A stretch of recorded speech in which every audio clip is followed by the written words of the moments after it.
Welcome and good afternoon. I am Susan Fisher Sterling, Director of the National Museum of Women in the Arts, and I want to thank you for attending our first Fresh Talk of the 2021 season focused on culinary justice, and also our Maker Mart Summit workshops tomorrow. I am excited to be with you today and to hear from our speakers who are leaders in this field of culinary justice. Thank you to Celeste, Jenny, and Ashley for being our special guest. I also wish to offer my profound thanks to and express deep pride in NIMWA Public Programs Director Milani Douglas and Program Manager Amanda Vercruz. They have done an incredible job of rethinking this year's programming, so our Fresh Talks are just that: fresh, relevant, and now digitally accessible. This is a major accomplishment, and I am so grateful for Milani and Amanda's perseverance. Milani will likely speak to you more about this year's special theme of reclamation, which connects us with artists and others who explore the purpose and power of food. When Milani first came to me and proposed this idea in mid-2019, none of us could have known how prescient she would be, nor could we have anticipated how hard COVID-19 would impact the culinary industry and food security in the United States. Equity, justice, and wellness through food/sustenance are key issues we as individuals and citizens are living through and working to address right now. I want to end by acknowledging our sponsors who have supported NIMWA as we've made this serious pivot from in-person to online programming. The Women Arts and Social Change Initiative is made possible through leadership gifts from Denise Littlefield-Sobel, the Davis Doré Family Fund, the Ravada Foundation of the Logan family, and the Susan and Jim Swartz Public Programs Fund. Additional funding is provided by the Bernstein Family Foundation, and I'm happy to announce that for the very first time, this year's Fresh Talks are supported by the National Endowment for the Arts. We are grateful to our sponsors, our presenters. I'm grateful to my colleagues and to you, our participants. I, for one, feel very blessed to have reached this day, and I'm sure you all are too. Thank you.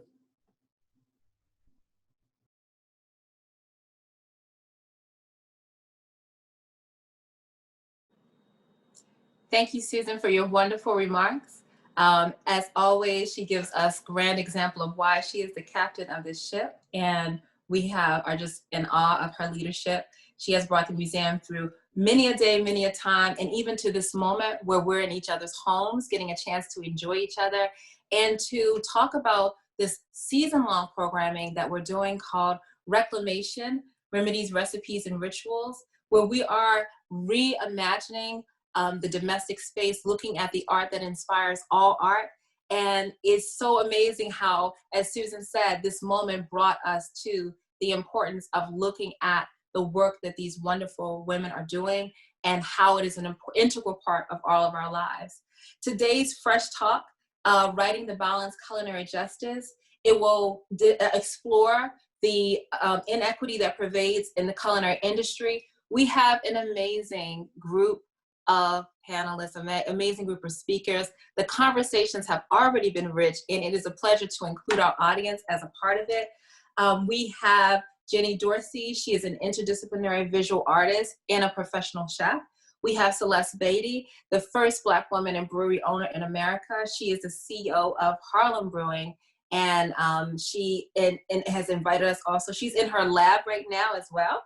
And we also have Ashley Rose Young, historian of American Food History Project at the Smithsonian's National Museum of American History. And they will explore how creativity, ingenuity, and networking can create opportunities to level the field. I have no desire to be in the way, but we want to mention a few things though. We had Angel, she was going to be a part of it. Angel has So she has been, Facebook has picked her up.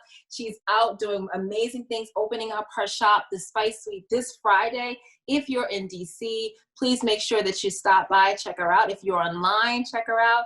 And then also, congratulations to Celeste, and congratulations to us, actually, because her beer is now closer to us. It's going to be at the Fresh Market, and they'll be stocking her beer and allowing us to purchase it locally. I am thrilled about that. And if you have a moment and you want to look for some more locally goods made by women, look at Nemours Shop online. We have beautiful face masks. At this time, we can't have enough of those, and they are very stylish, particularly our recent Alma Thomas one and some other beautiful ones in the making. So I'm going to, without further ado, I am going to turn it over to our lovely speakers, and thank you so much. Hi, everyone. Thank you so much for having me as part of this discussion today. I wanted to spend about 5 minutes going over what has inspired me to conduct research on women entrepreneurs, both past and present.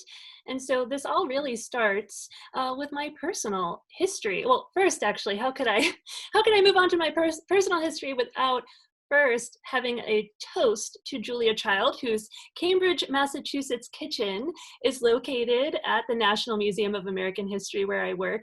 And in honor of the event tonight, I did make the suggested cocktail of the upside down martini. So cheers to Julia and everyone out there. Now that that's handled, I'll move on to the personal history.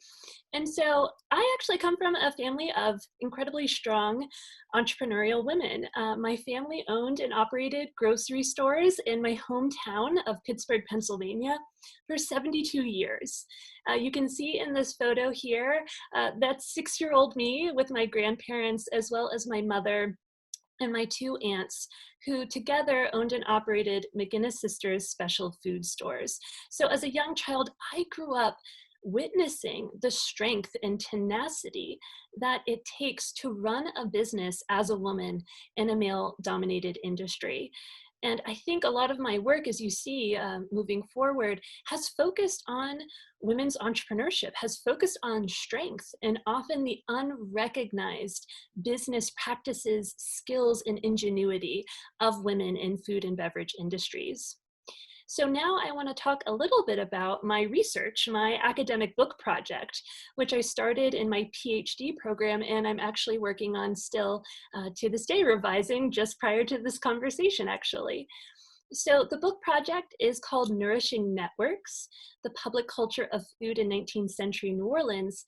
And it's really, in the kind of most basic terms, a history of New Orleans told through street vendor entrepreneurship. And in the 1800s in New Orleans, many vendors were women and were women of color. In traditional history books, their labor, their ingenuity, their business practices are often overlooked. They may be referenced as a way to describe what a 19th century city street looked like, how their street vendor calls advertising their wares, brought life to the city. But what I say is that we have to take seriously their ingenuity in the face of so many barriers. Limited access to private property, no access to full citizenship, and how these women navigated local laws that sought to restrict their businesses in ways that enabled them to survive, to feed their families, and in the case of the antebellum South, some were able to self-manumit themselves and become free people of color. Now, at the museum, I'm the historian of the American Food History Project, and I work with my colleagues on a number of initiatives. And a few years ago, we started an initiative, a project called Power Through Food. And this project looks at how women who are refugees and migrants started businesses, organizations, and other community-centered resources to provide educational opportunities, economic opportunities for fellow migrants and refugees in the food and beverage industry in particular. So we were out in the field for several months, all across the country, from New York City to Lincoln, Nebraska, also in the DC area, the DMV. And we were learning from these amazing women, like Chef Iman, featured here in this image. She is a chef and is part of the Mira Kitchen Collective in Baltimore. She came to the US as a refugee from Syria with limited family ties, and she had to start something new, something afresh. And she worked with a group of fellow women in a for-profit business that supports all of them. They bring their food cultures from all over the world. They come together, as they describe, different languages are shared in their workspace, and they have built a beautiful community to support each other during this incredibly difficult transition of migration to the United States. Now, we had the opportunity to record their stories and put them into the National Collection to preserve them at the Museum of American History, but we also had a chance to bring these amazing women into the museum itself, provide a platform for them so that they could share their stories, their business practices, their activism and mission with our museum audiences. Here, for example, is Chef Iman and her colleague Aisha during one of our live cooking demonstration programs during Food History Weekend. That's our biggest public program of the year for the American Food History Project. Typically, it occurs in the museum itself. And this was a wonderful opportunity for Chef Iman to prepare kibbeh on stage, to share this part of her culture, and then also talk about the Mira Kitchen Collective, to share her story and hopefully garner support from local audiences who could then patronize her business. So we see a model here of both education and also a pathway of activism and support. Now, Chef Iman and Aisha were just a few of the women that we interviewed for the Power Through Food project and then invited to the National Museum of American History. I can talk a little more about these examples of these really inspiring women, but I wanted to show that there were other cooking demonstrations. We also had conversations, deep dish dialogues, our panels, just with activists and entrepreneurs all across the country. Now, I want to talk just very briefly about a few recent projects that I feel also tie into this theme of gender barriers in food and beverage industries. One of them was a project that I brought to life here at the museum on Chef Lena Richard. This is another New Orleans-based story. She was an incredible chef. She was one of the first, if not the first, African-American to have her own cooking program on TV in 1949. This broadcast on WDS-TV in New Orleans. And really, she was one of those early pioneers, along with James Beard and others, who set the scene for food TV. But her story, like I said, is largely unknown, even in New Orleans, although of course her own community honors and recognizes her contributions. And what I love about her story is that she had an incredible form of activism in her work. She actually established a cooking school to afford opportunities for young Black aspiring chefs in New Orleans to gain a culinary education because they were otherwise barred from participating in culinary schools because of Jim Crow laws and race-based discrimination. And last but not least, I just wanted to plug an event that's going to be all virtual. Again, our 6th annual Food History Weekend is coming up October 15 to 17. This is a free program to register. There will be cooking demos, conversations all around the issues of our food futures and creating culinary justice. So again, it so ties into the conversations that we'll be having today. So thank you for letting me introduce myself, and I'm going to turn things over to Celeste. Hi, thank you so much, Ashley. So excited to be here today. I want to touch on some of the concerns with regard to the brewing space and what I call the hidden brewers. There's a long history and tradition of brewing here, and I just think there's some incredible, inspiring stories that come out of many, many places, starting in ancient Kemet, what we know today as Egypt. Lots of amazing stories and history that's been well documented through the Egyptian hieroglyphics all over East, West, North, South Africa, these deeply embedded traditions of ancient Kemetic brewers. A big part of my inspiration as a brewer is not only having an opportunity to travel to Africa to meet many of the traditional brewers there, but also having a chance to taste the beers and share that story here in America.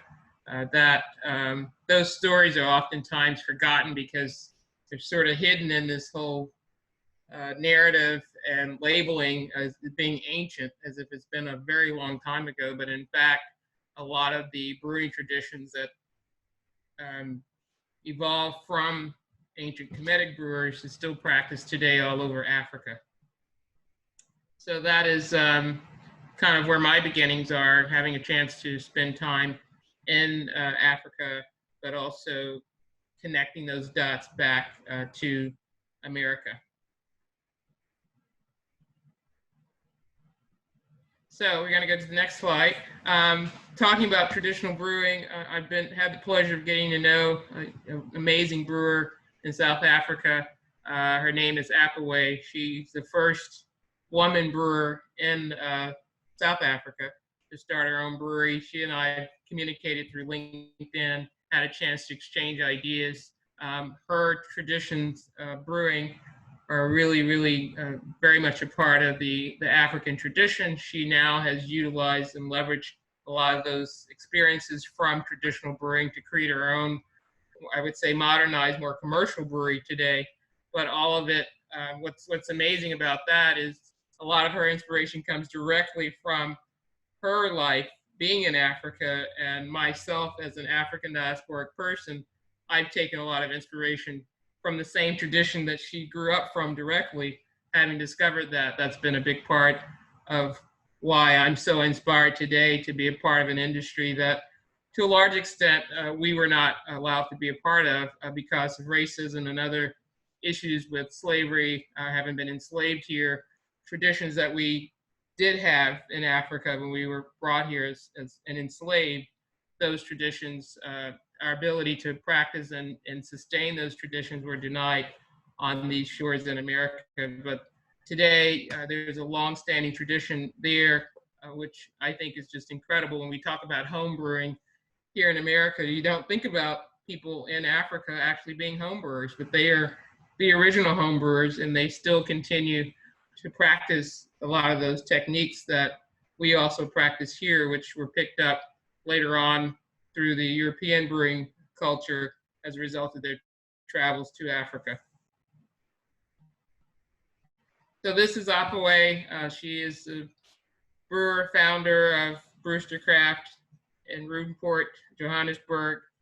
She has just been a really good friend and correspondent to me, talking about, we've not met, we've only been talking about beer, believe it or not, exchanging information through LinkedIn and WhatsApp and emails. I'm looking forward to traveling there to actually meet her and taste some of her beers. We're working on getting some, exchanging our beers right now, but she, again, she is a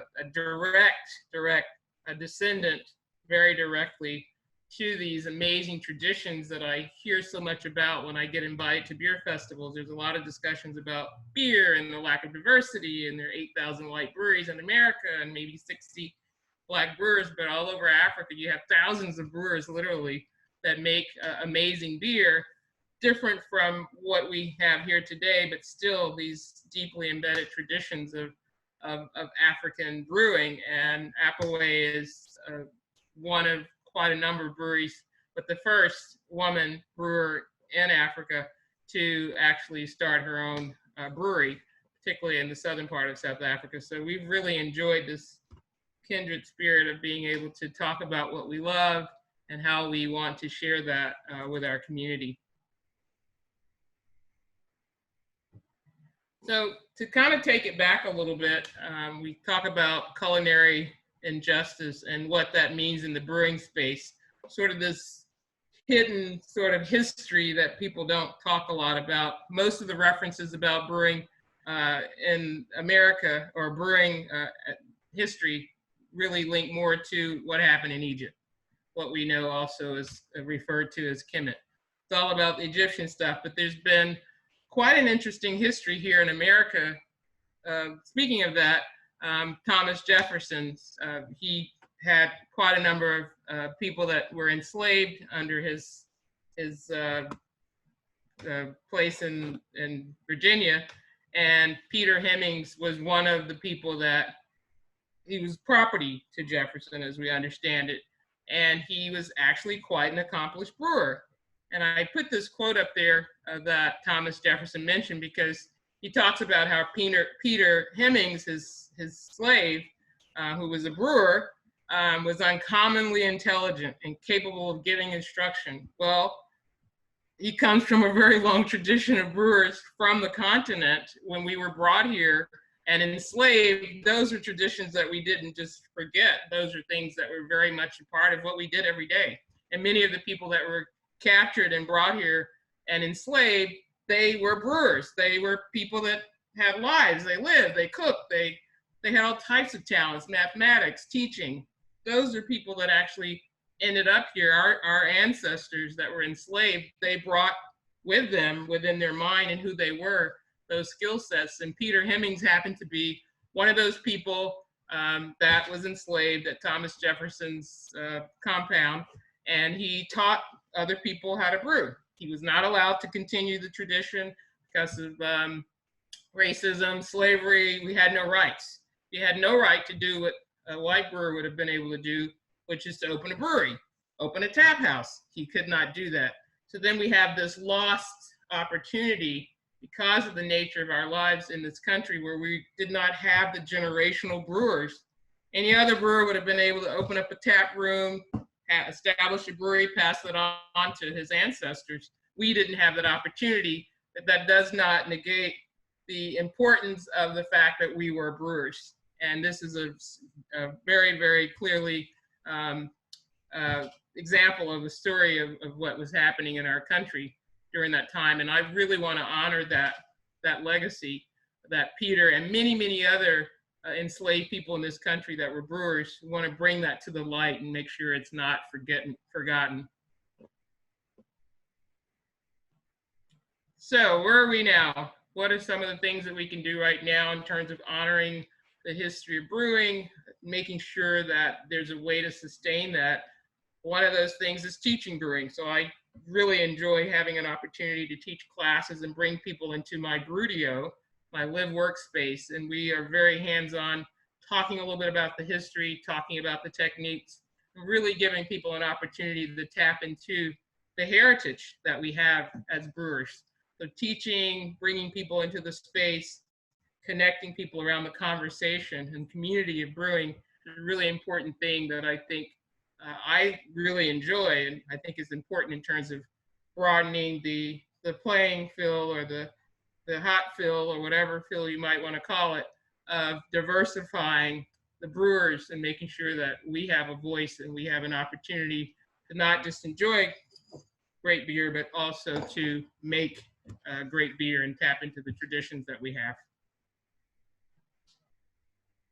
So today, in doing that, bringing that forward, working with this exciting project, to give a plug, Blacktoberfest coming up this year, celebrating over 60 brewers that we have in this country commercially. And a few of us have gotten together to create this platform called Blacktoberfest, which is primarily a festival that's virtual, but we will also have some pop-up events, social distance pop-up beer dinners featuring Black chefs and other culinarians within the community where we'll be hosting this event, currently where I am in North Carolina. So carrying on the whole mission and commitment to continually highlight what can happen in the beer space by inviting people like chefs and other culinarians, Black farmers and others to join us in these events and conversations about beer and culinary justice from that standpoint. Thank you.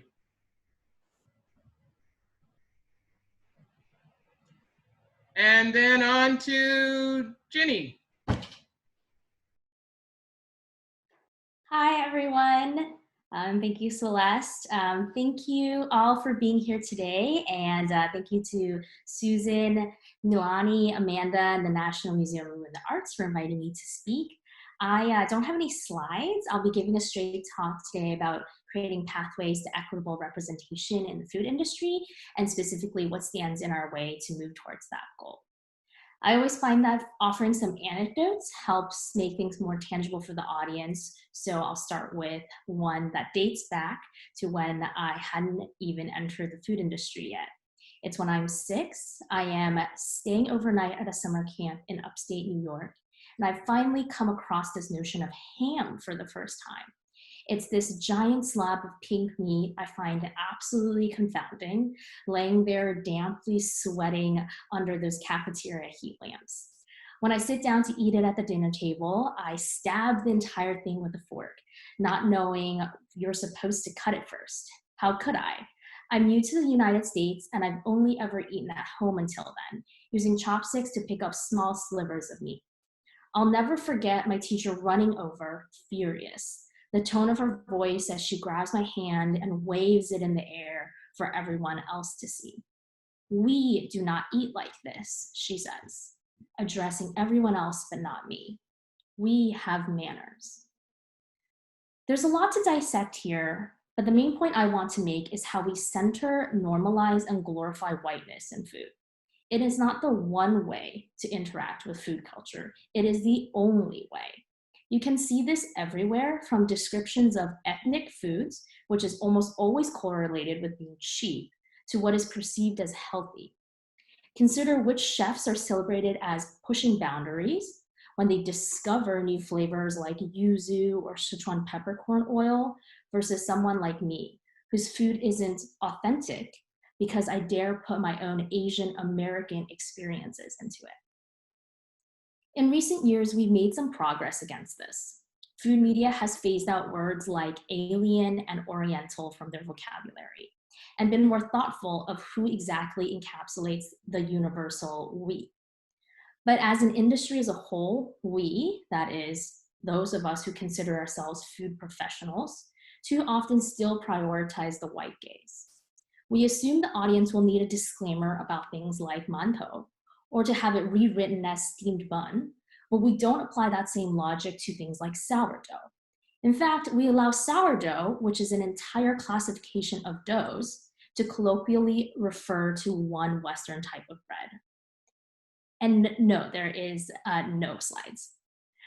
Why? Because we prioritize the hand-holding of those who have not and will not adjust their perspective that non-white foods are less than. Even in this age of supposed multiculturalism, we bow to the altar of approachability, which is really just an excuse for whitewashing and appropriating. We blast away fascinating history and context of dishes, cuisines, and cultures we feel entitled to access, and create a fresh surface where a new lexicon can take shape and a friendly white face can become its hero. How many times have you seen the word easy in front of dishes like stir fry versus terrine? Both can be very simple, but only one is represented as such. The first time I published a sort of family recipe for a well-known digital outlet, I purposefully included every painstaking detail as a sort of social experiment. The first comment I received was from an exasperated white woman, affronted that something Chinese dare have 33 ingredients and dozens of steps. It is with this socialization that people like Andrew Zimmern feel confident enough to announce his restaurant as a remedy to the quote-unquote horseshit Chinese food found across the Midwest. But when I attempted to explain to my culinary school instructor years ago how to develop the complex flavors of a Shanghai sweet and sour sauce, he scoffed openly and said, "The Chinese chefs I know just use ketchup." If we want culinary justice, it means that we must change the dynamics of power. The baseline assumption thus far has been that whiteness is applicable to everyone in food, but BIPOC foods and foodways are niche, specialized, and other.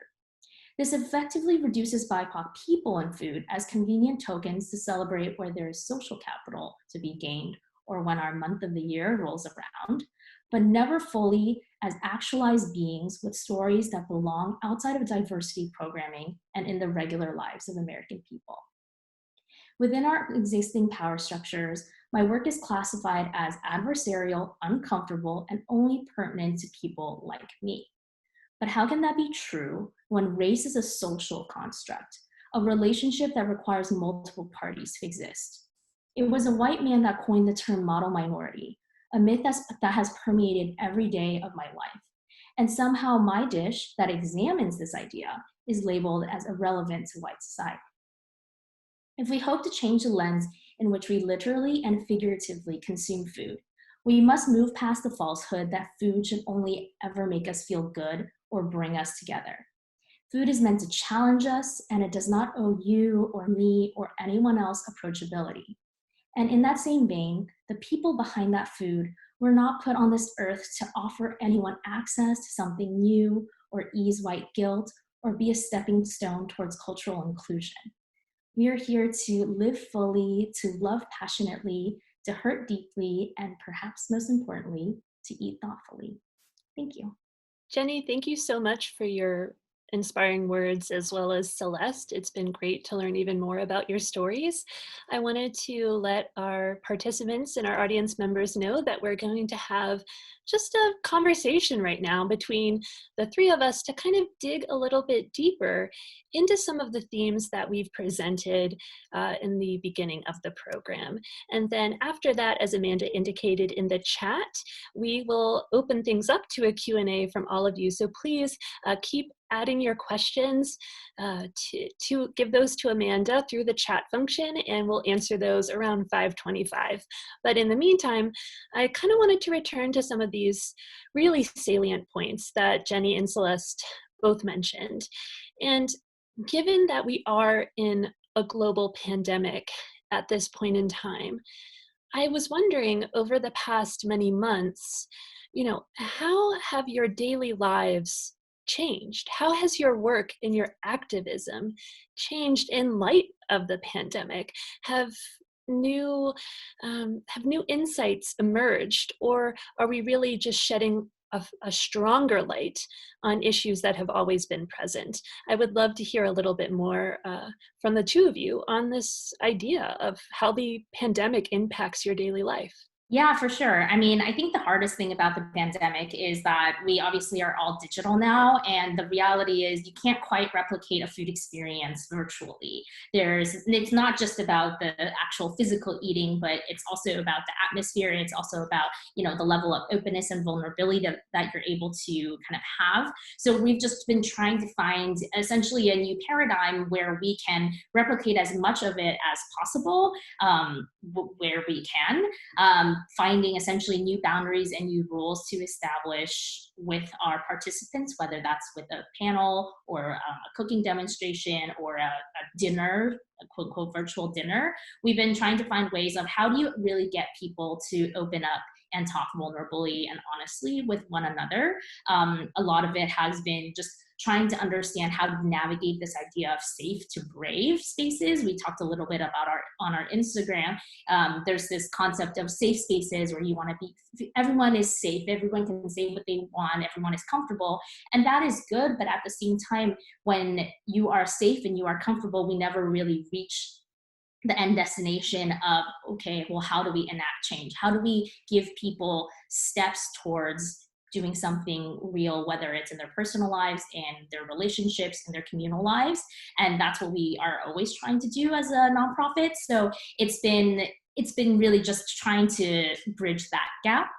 Some of the things that have worked well for us so far is definitely establishing a new set of ground rules that we introduce every time we have conversations with participants on what do we agree to do, what do we agree not to do. Having people actually suggest some of those rules and develop them together has been really lovely, and it just feels very collaborative. And also finding ways of being able to replicate other people's mediums of art, whatever that is that poetry, is that, some sort of spoken word, is that visual. We have like an upcoming story slam where we're talking about scarcity and how do we visually, and audio, like actually auditorily, like push that forward and have people interact. So we've been figuring it out. That sounds amazing. I feel for many of us, the pandemic has forced us, if we weren't comfortable before, to engage in these digital spaces even more, to really, to participate in programs like this, to bring people together that might not otherwise have had the chance because of geographic distance or just being in different fields and whatnot. So it's been great to see how your organization is adapting in light of that. It seems that Celeste is back on. Celeste, we're happy to have you back in the digital space. And I was just chatting with Jenny about how the pandemic has shifted things for her organization and her daily life. And I was wondering if you could speak a little bit to how the pandemic has impacted your work and how it may have shed light on, even more so, on some of these structural inequalities and barriers that have already, that have historically been in place. Great to be back. I had a bit of a beer break, but thank you so much. Just kidding. Yeah, so the pandemic in the beer space has been really tough for us because we depend so much on bars and restaurants to share our beers. And as you know, across the country, bars and restaurants were shut down or limited seating, limited service, which means limited beer sales. So it's been really, really challenging for us. Already it's a challenge just getting our beer to the market. Sometimes it's a challenge because our beer is considered too ethnic. It's too black. It's not enough of this. It's not enough of that. So when you go into the marketplace already challenged with stigmas and issues with your brand, always when there's a big challenge such as a pandemic, you're going to feel it even more, and we certainly have. It's been really tough. We're now trying to recover a little bit, but even that is just not enough for us to survive like we were before in terms of generating the level of sales to cover our operations. So it's been particularly tough. We're trying to be creative, trying to connect with lots more organizations, trying to do home delivery, trying a lot of different things that we haven't done, pivoting here, pivoting there. But we're very hopeful and that we can get back to, I don't know if it'll be normal. I think things maybe change for a while. But we're trying to do that in a mindful way, particularly with our community. Many of our customers from the African diaspora community in particular have more challenges due to health constraints and a lot of other issues around health. So we've been particularly mindful of not pushing too hard to get back into many of the markets where we are. So we're hopeful that things will get better.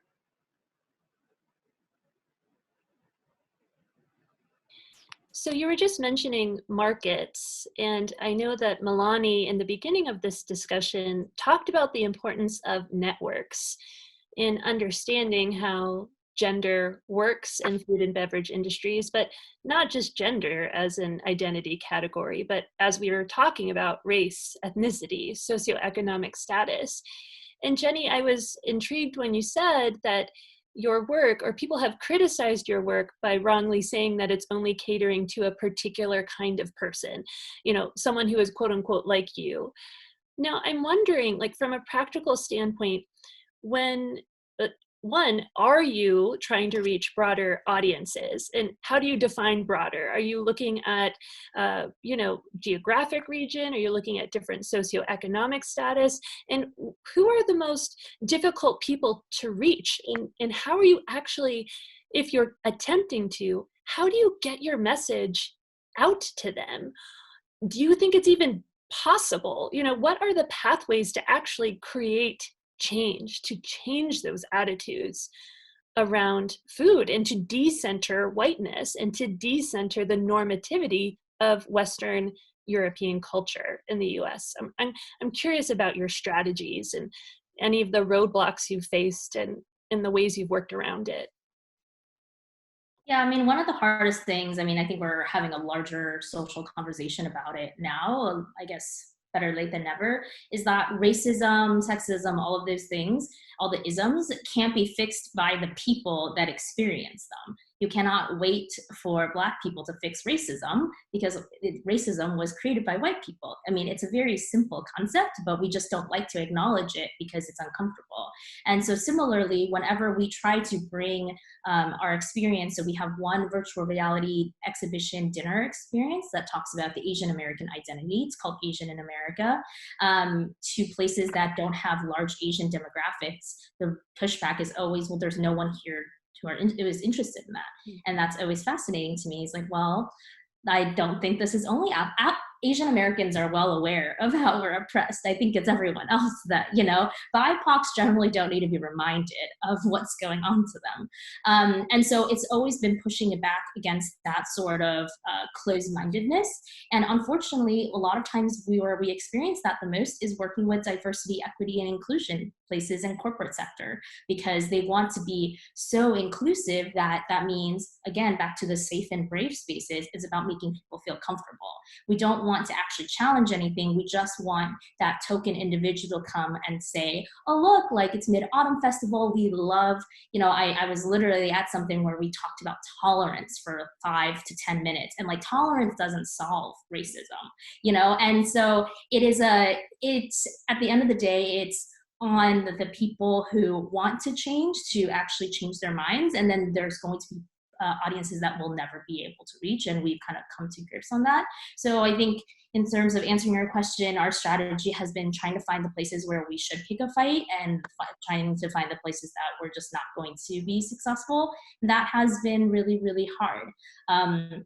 I think like whether right or wrong, it's I guess there is more of a interest in social justice issues now, which is I suppose a good thing. But at the same time, people are rushing forward for activism, for saying that they're performatively for social justice, when then they'll go back and do some of the problematic things of tokenizing people, of stereotyping people, of constantly trying to mold an individual to the ideas they have of that person, whether it's race, gender, ethnicity, religion, etc. And that isn't moving towards equity. Putting people in a spot that you've found for them is not equity. How do we embrace people as individuals? How do we paint them and give them the nuance that has been afforded white men for centuries? That's what we're trying to constantly have a conversation about. And how do we say that, I am Chinese American, I'm first gen, I have this story that I think is relevant to everyone to listen to, but that is not the only Chinese Am story that you should listen to. There are tons of people who are very different from me. How do we create space for all of those individuals? Brilliant. Thank you. And Celeste, how, from your perspective, are you addressing these issues of market, or these networks of change, we might call it, that Jenny's been speaking about, strategically working with particular communities that either self-identify or want to learn more, coming hopefully from a space of openness. But obviously there are still so many barriers in place, with many closed-minded individuals just not accepting that they may be at fault in contributing to a larger racist structure or sexist structure in this country. So from your perspective, how would you respond to how you're kind of working with communities to create change? Well, there are many different things that we're doing right now. I think the big subject for us in the brewing space has been lack of diversity. That's a big buzzword in the brewing industry. There's a lack of diversity. What I'm finding is that the issue with that for many of the Black brewers that I've spoken to is that, what do you mean lack of diversity? Oftentimes that has reflected more of an issue of needing to get more Black drinkers into white-owned tap rooms. So that's not something that I'm particularly focused on at all. We're not really interested in how to level the playing field at the bar having a beer. It's how to level the playing field in terms of brewery ownership, ownership of bars, ownership of different things along the distribution channels, whether it's a grocery store, whether it's a bar, whether it's actually owning the brewery, whether it's the farmer growing the hops and the barley. That's what we mean by diversity. But what we found a lot of is that there's more conversation about, oh, we like get more Black people drinking our beers and more Black people drinking craft beer, which is it's an interesting thing in terms of, you know, broadening the palate. But for me, as a Black brewer, more Black people into your brewery or into there's some way to fill this beer desert that we have, where most of the breweries aren't in our communities, and the few that are, there's no equity, there's no ownership. So what we've been focused on, myself and a number of Black brewers, is really looking at, one, raising capital for the brewers that we have. Secondly, creating opportunities for brewers to learn about brewing, to get into brewing classes, to get brewing kits into their hands so that they can, you know, this is a tradition that we've had that's part of who we are. And it's okay to embrace that and tap into learning about things that we actually contributed to and enjoying that, you know, in a very intentional way. So for us, and for me personally, a lot of the conversations we're having right now is about brewer apprenticeships. You know, how do we get into creating opportunities for people in the community to get into the brew house, to learn the technical skills, to learn some of the hands-on operational stuff, and also back that up with some funding and capital. Those are the conversations that we're having. That's what I think is important right now. That hasn't been a big part, as much of a focus as I like in the craft beer space, but there are more of us are getting together to talk about some very concrete ways that we can actually get more Black brewers. Thank you for that, Celeste and Jenny. I was having a little bit of trouble hearing you, Celeste, either because of my signal or your signal, but I was really excited to hear about some of the strategies that you've been employing within this group, this cohort, as you mentioned, of Black business owners trying to create space so that more individuals can open up breweries and use entrepreneurship, as they always have, as a pathway towards building, you know, a community for themselves, building businesses for themselves, supporting their family and a broader community. So thanks for sharing that too. On this subject of kind of the individuals we collaborate with and work with, are there examples of people in your field, Jenny and Celeste, whose work is inspiring you at this point in time, whose work you look to, you know, for inspiration in your own work and your own activism? I'd love to kind of hear about your peers as well. Yeah, on the chef side, I actually spoke to him somewhat recently. There's a chef named Omar Tate, and he has a pop-up, but that's kind of expanding into more of a community platform called Honeysuckle, and I really recommend that everyone check him out.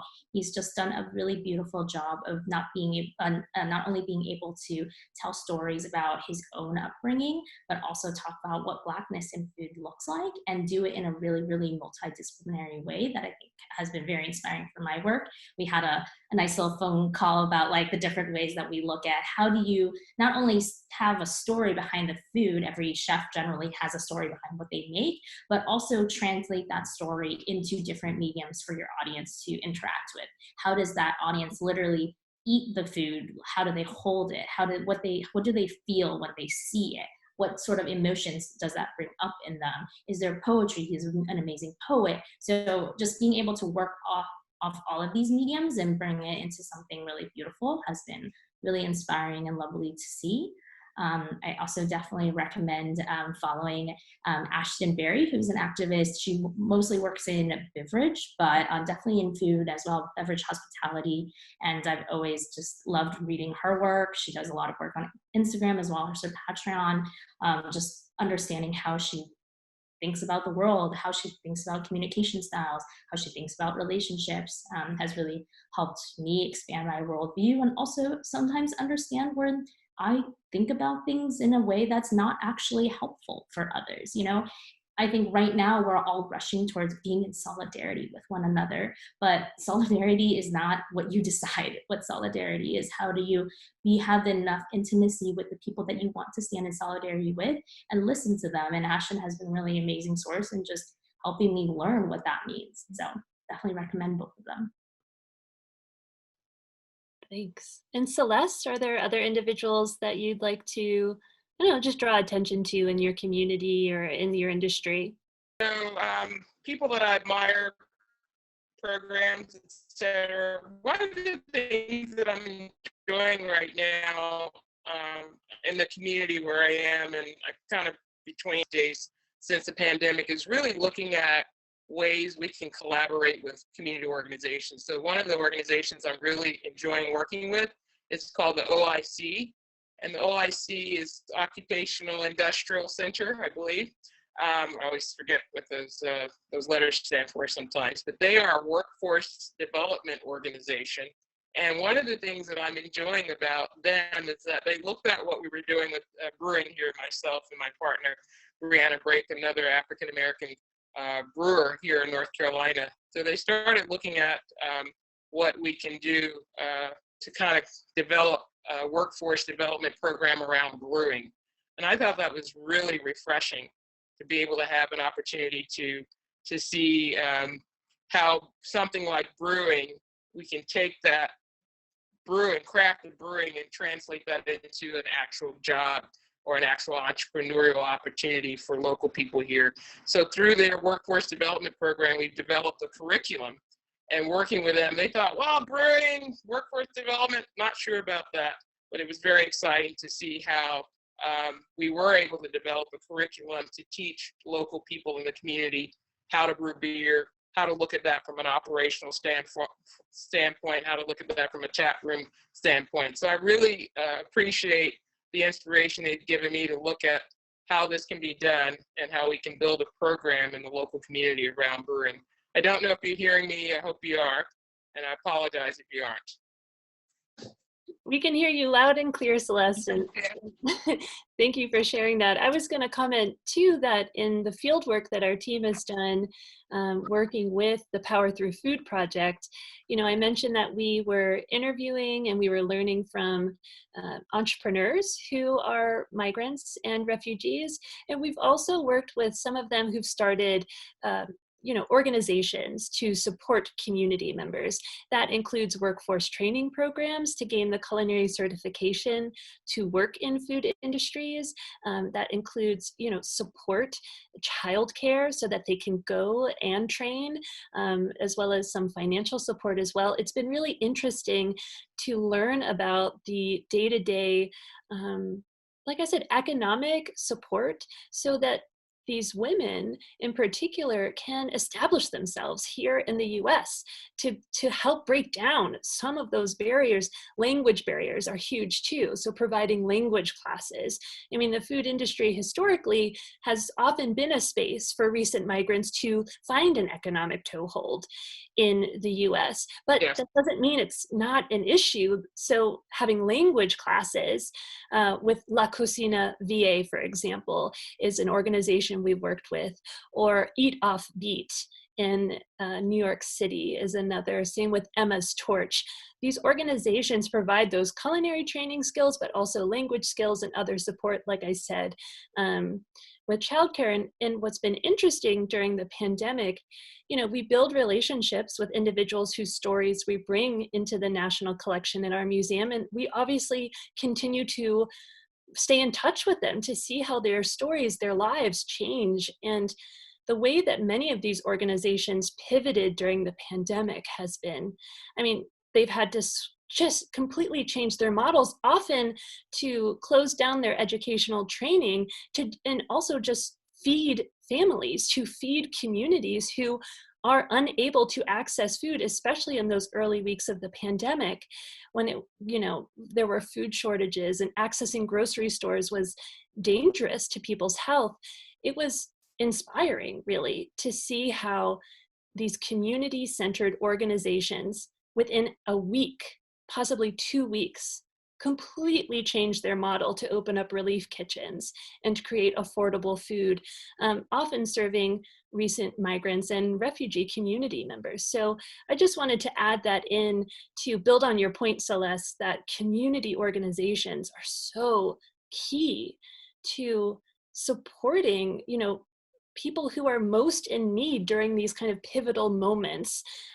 Like you said, Jenny, we are in this moment of social unrest, of a culling, a coming to the table. Things have to change. And amidst all these intellectual conversations, we're also working on breaking down those structural barriers and still dealing with the day-to-day difficulties of feeding community members in this country.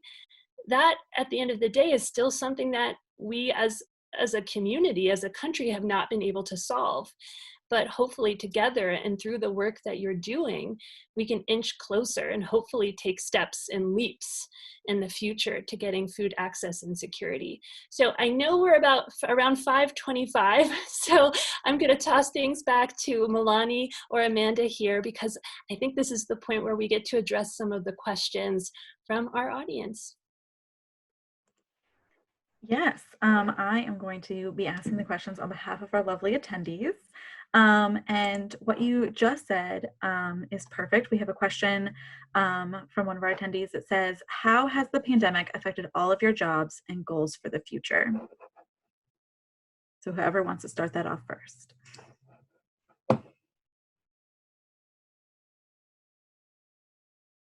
Can I do the not it? No, I'm only kidding. I will say, I mentioned earlier that we have our food history weekend every year at the museum. And this year we were supposed to be focusing on the anniversary of women's suffrage, right? We were going to have a food history weekend that would focus, apt of this conversation, on women entrepreneurs, activists, chefs. Now, because of the pandemic, we have shifted, and we spent 8 months planning this weekend of cooking demos and conversations. And so we've been working on this throughout the pandemic. And I will say it's been really difficult, because I'm sure, as you've experienced as well, we're going through different phases in this pandemic, from just, not knowing the nature of this disease, and how contagious or not, to having the pandemic shed light so strikingly even on these inequalities in our country, that more and more and more Americans are paying attention to how hunger is a systemic issue, and how underpaid labor is a systemic issue, especially in our food industries. And so we're working as a team to identify activists or people on the front lines who might want to share their stories through the museum's public platform. But then the conversation shifts again, and we had this renewal. Not that Black Lives Matter ever settled. No, it's always been around these past years, but this emergence even more so with the murder of innocent Americans, and protests bringing to light again these issues in food publishing, in food insecurity, in restaurants, in breweries related to race and ethnicity. And so we're trying to find individuals who can speak to those issues. And these conversations around the pandemic are constantly changing. And so in terms of my everyday life, I'm just trying to keep up. I'm trying to keep up with the incredible ingenuity that I'm seeing among activists and chefs and entrepreneurs, while also being very mindful and mindful of the heartache and the despair and the exhaustion of community members who've been fighting these battles for generations. And so that has been something that I'm learning from, that I'm constantly trying to listen to community members in their work, and then do what I can as a staff member at the museum to provide a platform for everyday Americans, activists, cooks, chefs, you name it, to share their story if they want to. And so that's kind of how the pandemic has shifted our experiences at the museum, and also shifted our conversation from just talking about historic issues to thinking about what can we actually do.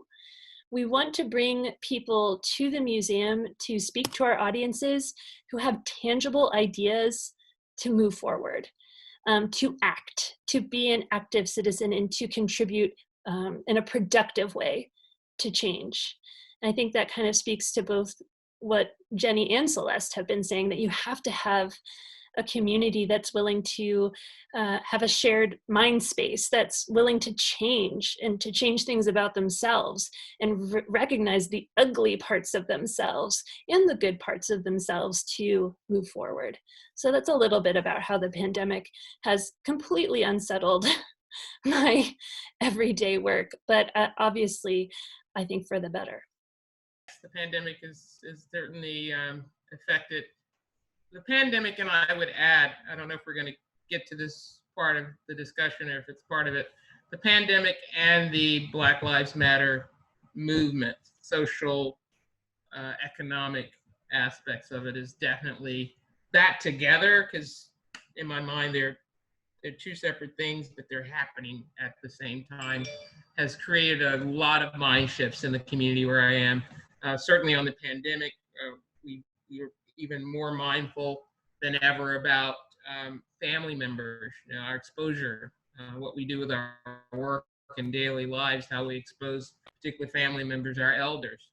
My mom, she's 84 years young, just sort of working around and being mindful of everything we do as it relates to the pandemic, how we handle our products, how we go into a restaurant with the products, into a grocery store, mask. I mean, it's just everything. I have to keep a mask in every bag, everywhere in my car, on the bicycle. I mean, it's very much controlling our lives, how we interact, how we embrace, how, all of that. On the terms of social justice and the Black Lives Matter movement, it's definitely been a phenomenal kind of just coming together all over the community.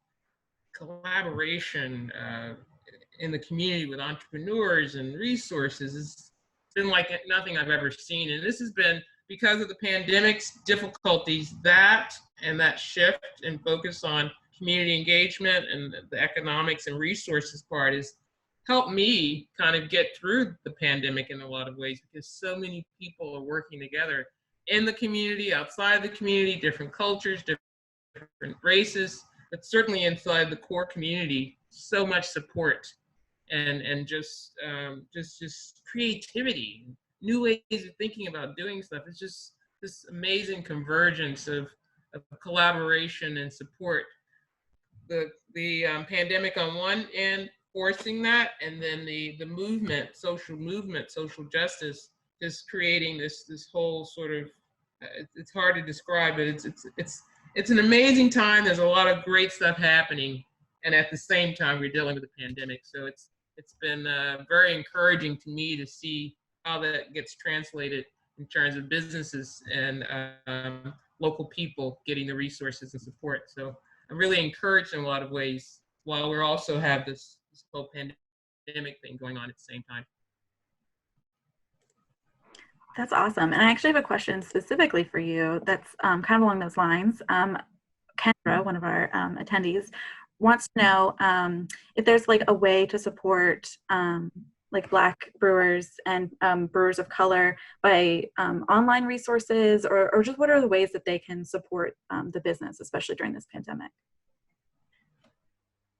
I would say certainly there are different lists out there of Black brewers. I don't think there's an official one. Black Brew Culture is blackbrewculture.com has a lot of connectors to Black breweries and some of the ways you can support them, whether it's through donations, gift cards, upcoming events that we have that will support brewers. There's a Black Brewers Alliance that's been recently formed that you'll be hearing more about, where you can actually help support breweries directly with various types of resources, financial ideas, collaborations. But I would say blackbrewculture.com is going to be a really good place for you to look at, who some of the brewers are and some of the needs that we have and ways you can collaborate and support us. Awesome. And then we have one for Jenny specifically. Two have just come in, but I'm going to do the first one that came in. Jenny, you've given some examples of how consumers have been closed to decentering whiteness in the culinary experience. I'm wondering what your experience has been within the culinary world. Are you finding that restaurants, kitchens, for example, are changing in a positive way? I want to say that some kitchens are, but for the most part, no.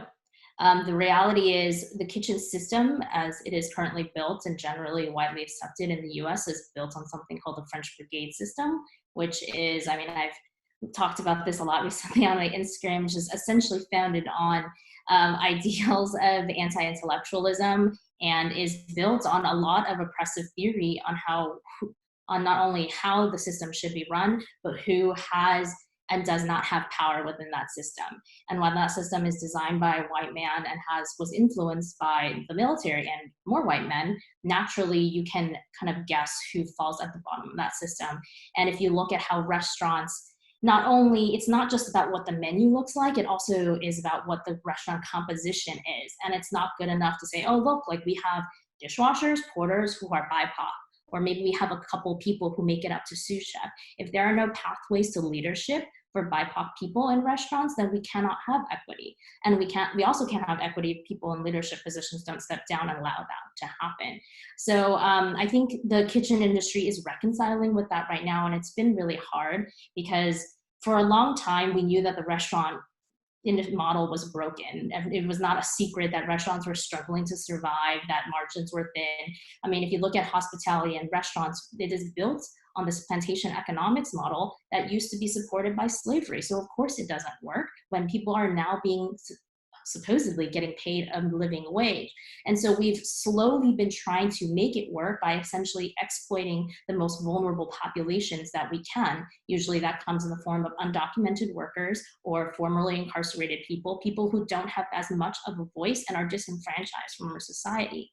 So we've been able to essentially keep restaurants afloat on exploitation for decades. Now that has come crashing down because of the pandemic. And now all of a sudden we see, very wealthy, well-to-do white male chefs who are like, oh, we really need to do something. And those are not the leaders of change we need. Those are not people who suddenly care about this out of the genuineness of their own heart. There have been people working in this space trying to upend it for literal decades, and we need to listen to them. So I think that until we can shift on who we're paying attention to, and I think this also goes back to the question someone else had of Andrew Zimmern, until we can actually give the limelight to people not like Andrew Zimmern, who engages in paternal modes of charity to essentially, go back on things that he said before, until we give the limelight to BIPOC, especially women of color, then how can we have change? Because it's the people who have been oppressed the most who are going to think of ways outside of the existing power structures and social dynamics that will help raise everyone up.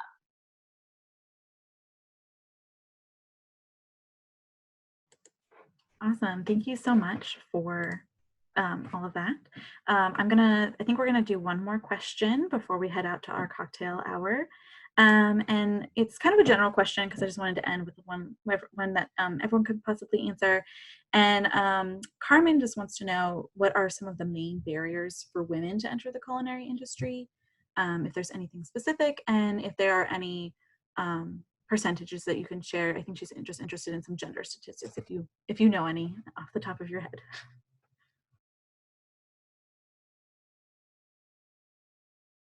I don't have the specific stat, but I do remember that a large majority of food businesses are helmed by women. But and I don't think there's a specific stat about this, but if you look at, generally speaking, the percentage of businesses that are able to receive formal capital, the women percentage of that is very, very low. It's like under 10%. So you can extrapolate what that kind of ratio looks like for the food industry. And that's anecdotally, I think, also very true. I think the big thing is that women, much like people of color, if you have a concept, you have to constantly prove yourself that the concept will work, that the people will like your food, that somehow you have a unique voice, blah, blah, blah. Whereas you don't have to go through those iterative exercises when you have other forms of privilege, whether that's just being independently wealthy, or if you have just societal connections and privileges through other proxies, like going to good schools and things like that. I think one of the hardest things of being a woman in the industry is, as I mentioned earlier, finding pathways to leadership. There's actually a great article that came out I want to say a few months ago, of how there are tons of executive sous chefs that are women, because it's a really convenient place to have this brilliant woman be your executive, Sue, and keep her there forever so that she can prop up your restaurant but never branch out on her own. And the reality is, like, there's a lot of women who are stuck there, and it's hard because they are getting some, they claim they are getting probably a stable job. There, you know, there are benefits for them, but at the same time, they're not given the license to achieve that final step. That's like, you know, the metaphorical glass ceiling in the restaurant world. So finding ways to break that and find new opportunities for women is something that I think we all need to work towards.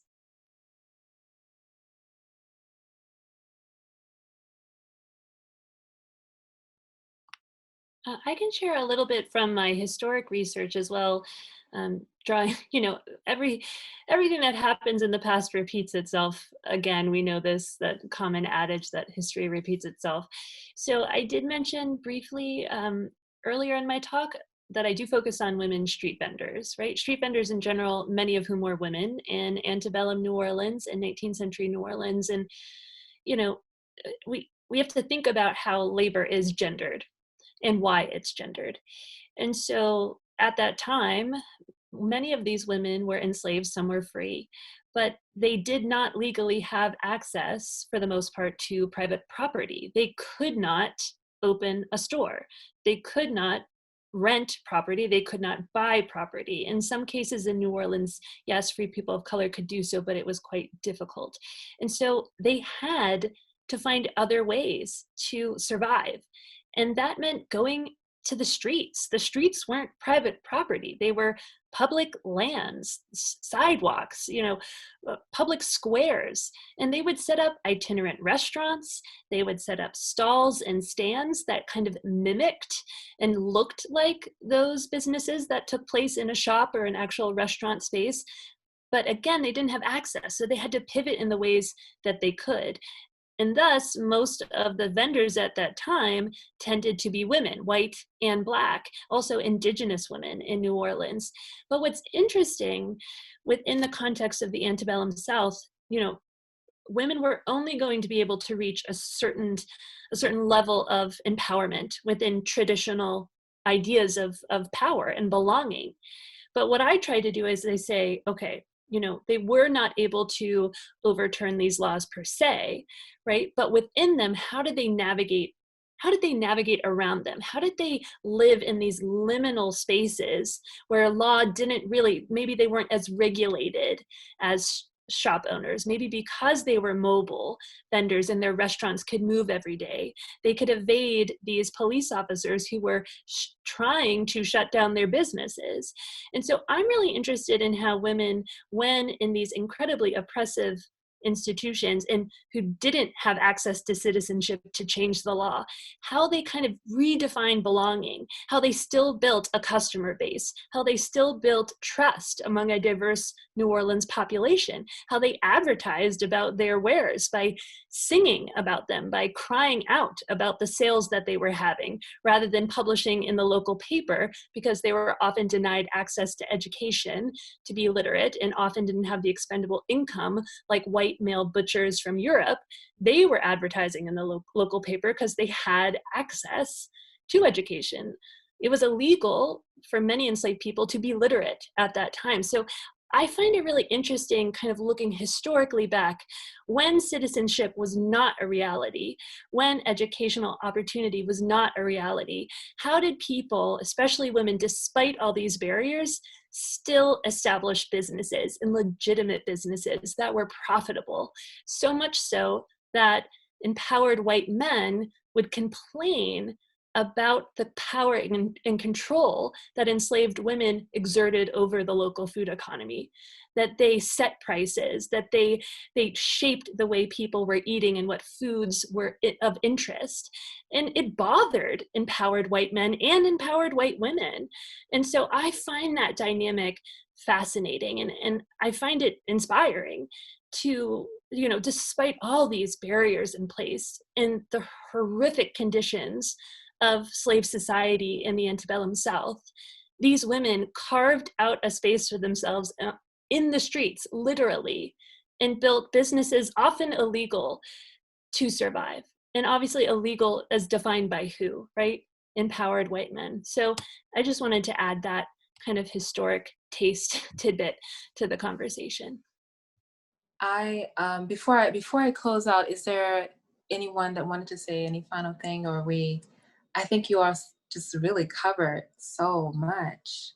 And I hope that people found the conversation informative and motivating and inspiring. I know I was, and I thank you all for your expertise and for the excellence that you bring to the field and to the research. And I just am in awe of, I always think about how people will look back at moments and the people they'll research and the words that they'll look for to describe, how we understand these times. So I am grateful. This is awesome. We're getting a lot of, in the chats, people are saying thank you, that people have learned a lot. And I know you guys can't see that from the questions in different spaces that we can, but we're definitely glad to have you here. We hope that everyone will be able to join us. Oh, did anyone have any final word or anything that we need to know about? Celeste? Hold on 1 second. Can you unmute Celeste? Hi. Thank you. I just want to say I'm looking forward to talking to Ashley, because everything she described just now about the antebellum South, I am still experiencing a lot of those things. So I think as it is with these things, there's a modern day version of that continuance of that suppression in terms of entrepreneurship, and particularly in our space. So I'd love to talk to you to share some of those things that we're experiencing. Definitely. I think these digital spaces, whether offline or here, I would love to chat more with you and learn more about your research too. So that's the beauty of these kinds of events, bringing people together to be resources for one another. So absolutely, Celeste, thank you. Yes. And it has become a Fresh Talk tradition that has happened very organically, that people have worked together, they've collaborated, they've called on each other, they've supported each other. And so please, by all means, continue this tradition that people have done. And we're hoping also, if there's things that you are doing, if you want to hear more about these speakers, we are always including their work in our newsletters. We are happy to brag about the people that have come to be in conversation with us, because we know that they will continue to do amazing things. So make sure that if you want to stay up to date, you can look into some of our newsletters and also look at some of our archives and see some of the people that have graced these spaces with us. We are going to still continue the conversation if you want to continue with us. Amanda sent out a Zoom link, the same password as culinary, and we're going to rotate through the different rooms. It's going to be our Catalyst cocktail. And hi, George Sissel. Thank you so much for your feedback.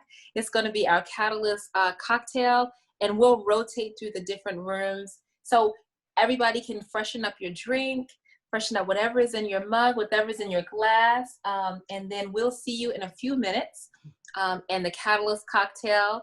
And thank you. Talk to you soon. Bye. Okay.